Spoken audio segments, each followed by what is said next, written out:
Tension is mounting in the Gulf Kingdom of Bahrain, with reports coming in of violence across the small island nation. A crowd is now rallying in the capital Manama to protest the deployment of 1,000 Saudi troops who arrived in the country on Monday. The king has declared a state of emergency for 3 months. This gives the military and local police wide-ranging powers to quell unrest. The Saudi military arrival forms part of a Gulf Cooperation Council deployment. The UAE has also sent 500 policemen. There are reports of state security forces rounding up and attacking protesters in several locations. Our correspondent joins us now from the capital, Manama. We're not naming him for security reasons. What's the latest on the streets of the capital there?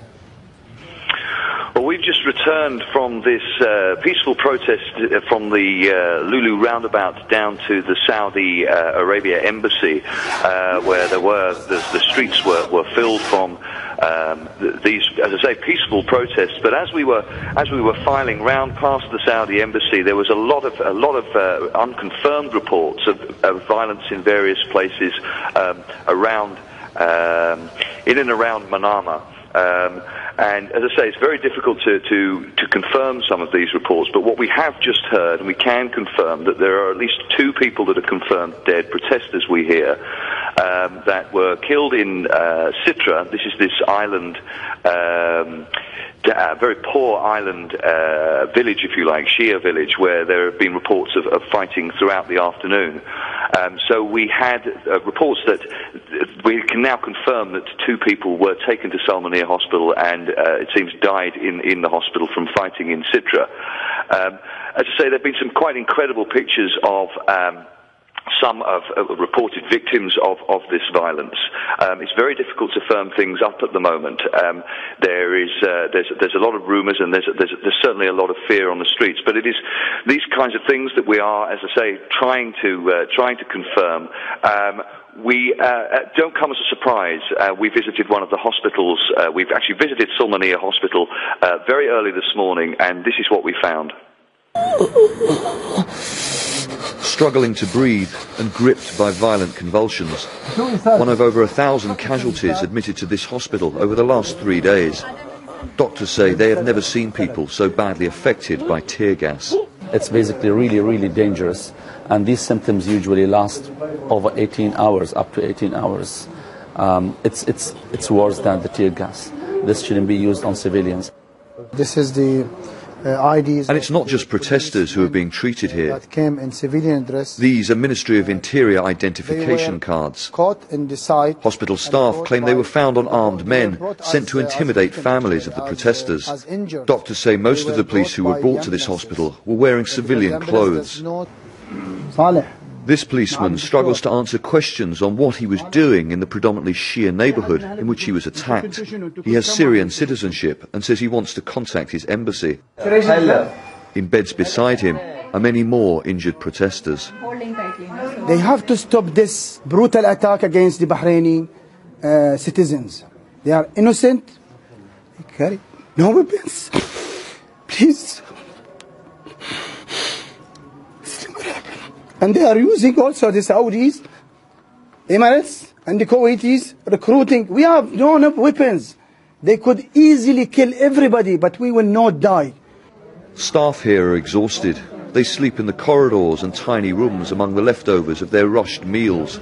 Many are afraid to leave the hospital. The previous night, I slept in the hospital. I didn't leave till now. They said all that bad guys, they are roaming around my areas, and one is shooted with the government behind my home, so they told me don't go home back. There is little hope some of these injured people will ever fully recover. Doctors say this protester has wounds to the head and chest. They say if he does survive, he'll never be able to look after himself. He is 29 years old and married with 5 children. Abdullah Al-Hubaishi is a Bahraini who's on his way to the protest camp at Pearl Roundabout in Manama. He joins us now on the line. So we're getting reports of escalating violence there. Our correspondent confirming that 2 people have been killed. What are you seeing on the streets around you? Actually, what's going on in Bahrain right now is totally a big crime against humanity by a green light from America. The Saudi army now, they are in Sitra, they are invading Sitra, and they killed 2 persons, which I saw them myself. I'm right now in Salmania Medical Complex. On my way to the pier on the boat, I decided to pass by Salmania Medical Complex. 2 persons has been died surely, and there is a lot of casualties which is coming in.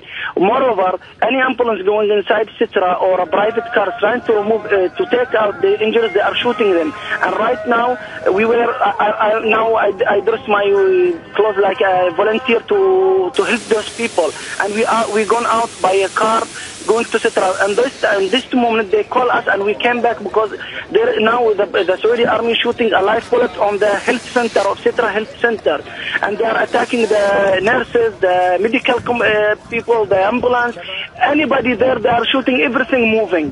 And it's a disaster what's going on in Bahrain. It's not only there. In my area, when I went out at 4 o'clock, the BDF, Bahrain military force, was in my area from the south side, and the police from the north side, they are covering the area, and everybody inside, just they are trying to help themselves with their chests only. What's going on? They are attacking us. Yeah. All right, if you say they're shooting there, what are the protesters doing right now? Are they fleeing the area or are they still on the street? In Sitra, there is a lot of casualties on the street. Nobody can move them out. Yeah, when you say a lot of casualties, what kind of injuries have they suffered? Have they been shot? Most of them has been shot. Most of them has been shot by this bird shooting guns. Most of them. And now there is one ambulance driver. He's coming. I'm the Mr. Mani. I saw him. He's injured now, and he cannot move even.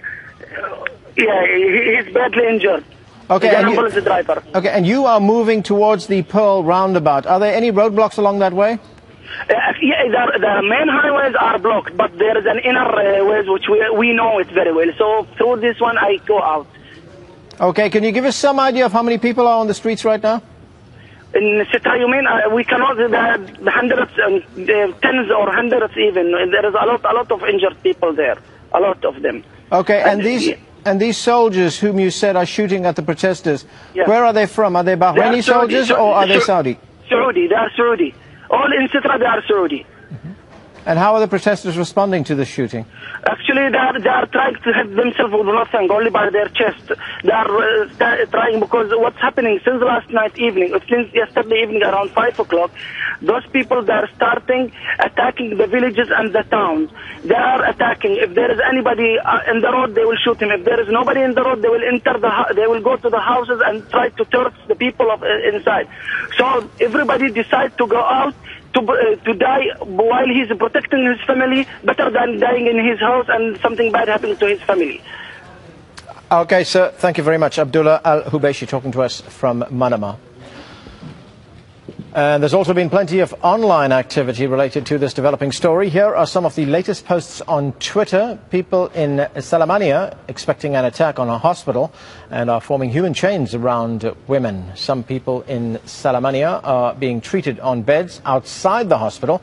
The hospital is flooded with injured people. Jufair village under attack. Need confirmation? This village is next door to the US Army base in Bahrain. Silence is complicity.